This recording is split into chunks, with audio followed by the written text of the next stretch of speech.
성령님 좋은 아침입니다. 이 시간 성령님을 초청합니다. 오늘도 내 안에 오셔서 하나님을 기쁘시게 드릴 것을 소원하게 해주세요. 오늘 말씀을 통해 구체적으로 무엇을 해야 할지를 깨닫게 해주세요. 깨달은 것을 삶 속에서 실천할 수 있도록 도와주세요. 아멘. 오늘 함께 나누실 하나님 말씀은 에베소서 4장 7절에서 24절까지 말씀입니다. 사람의 인격 형성에 영향을 끼치는 여러 가지 요소들이 있습니다. 그 중에 교육이 상당히 큰 요소임은 의심할 여지가 없는 것 같습니다. 만약에 우리 자신이 적당한 시기에 제대로 교육을 받지 못했다면 지금 자신의 인격이 제대로 형성될 수 있었을까 생각해 볼 수 있습니다. 좋은 교육을 받은 자는 좋은 인격을 가지게 될 것이고, 또 좋지 못한 교육을 받은 자는 좋지 못한 인격을 가지게 될 것입니다. 우리는 인격을 가진 존재입니다. 사람은 무엇을 보고 듣느냐에 따라서 그 마음에 영향을 주게 됩니다. 그 마음의 생각이 말이나 행동으로 표출되게 됩니다. 그러하기에 주변에 있는 사람들은 그 사람의 언행을 보고 그 사람의 인격을 평가하게 됩니다. 그리스도인의 정체성은 어떻게 표출되겠습니까? 그리스도인은 자기중심적으로 사는 사람이 아닙니다. 나의 의지대로 사는 것이 아니라 예수 그리스도를 주인으로 모시고 있기에 예수 그리스도의 뜻에 의해서 움직일 줄 아는 사람이 바로 그리스도인입니다. 그래서 그리스도인이 되는 것은 곧 새로운 인격을 가진 새 사람이 되는 것입니다. 예수 그리스도를 나의 구주로 영접하기 전에는 세상에 영향을 많이 받은 사람이었습니다. 이런 사람을 오늘 본문에 나타난 용어로 구분하자면 옛사람이라고 이야기할 수 있습니다.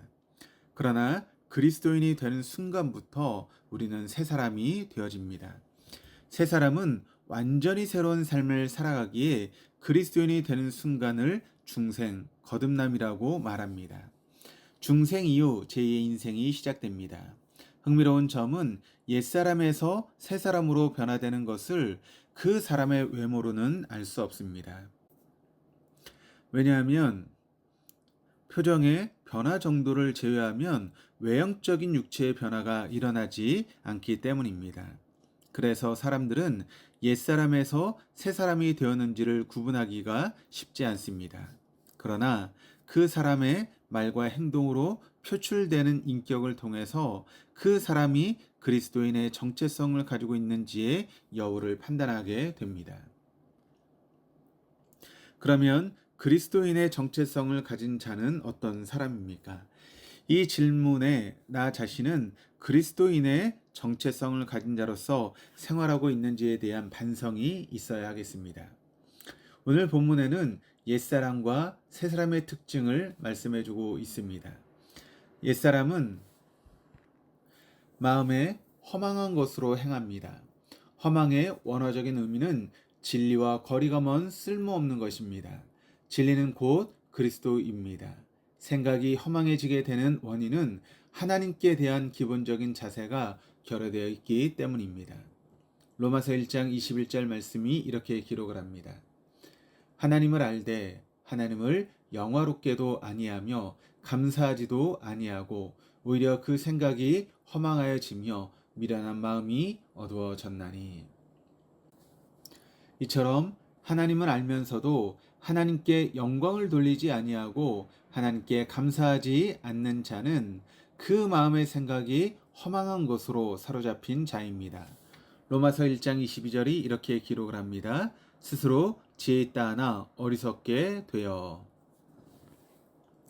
마음이 허망한 것으로 가득 차 있는 자는 스스로 똑똑한 자라고 하지만 실제는 어리석은 자입니다.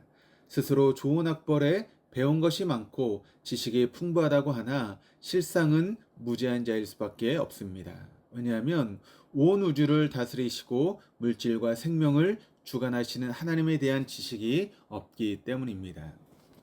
오늘 본문의 18절에도 이런 사람을 총명이 어두운 사람, 무지한 사람, 마음이 굳은 사람이라고 표현하고 있습니다. 안타까운 점은 스스로 지혜자라고 하나 어리석은 자라는 것 이상으로 그들은 하나님의 생명에서 떠나 있다라고 하는 것입니다. 18절 하반절에 하나님의 생명에서 떠나 있다의 의미는 하나님으로부터 소외되었다는 것으로 죽은 상태입니다. 아무리 세상의 지위와 학식이 높다고 할지라도 하나님으로부터 버림받음은 아무 의미 없는 불쌍한 인생일 수밖에 없습니다. 사람은 마음에 품은 생각이 행동으로 표출되게 되어 있습니다. 마음에 허망한 것으로 가득 찬 사람의 행동이 19절에서 말씀해주고 있는데 이렇게 기록을 합니다. 그들이 감각 없는 자가 되어 자신을 방탕에 방임하여 모든 더러운 것을 욕심으로 행하되. 지혜가 없고 총명이 어두운 사람은 판단력을 상실하여 고지에 대하여 무감각해집니다.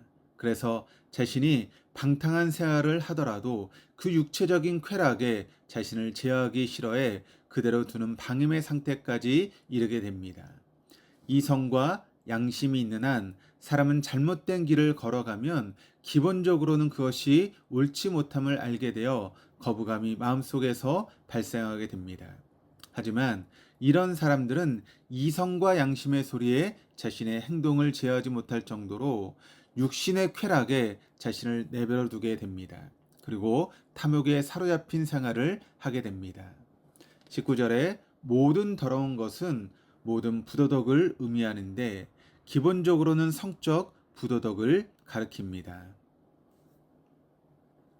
요즘 세상에 일어나는 성적인 부도덕이 어떠합니까? 교회만 출석한다고 새 사람입니까? 교회 내에 이렇게 옛사람의 삶의 방식으로 사는 자들로 인해 교회가 비난받고 있습니다. 교회가 비난받도록 하는 행위는 곧 하나님을 영화롭게 하지 못하는 행위입니다. 마음이 허망한 것으로 가득 차 있는 사람은 그 허망한 생각으로 말과 행동이 방탕에 대한 방임과 더러운 것에 대한 욕심으로 나타나게 되어 있습니다. 유혹의 욕심을 따라 구습을 따르는 사람은 옛사람입니다.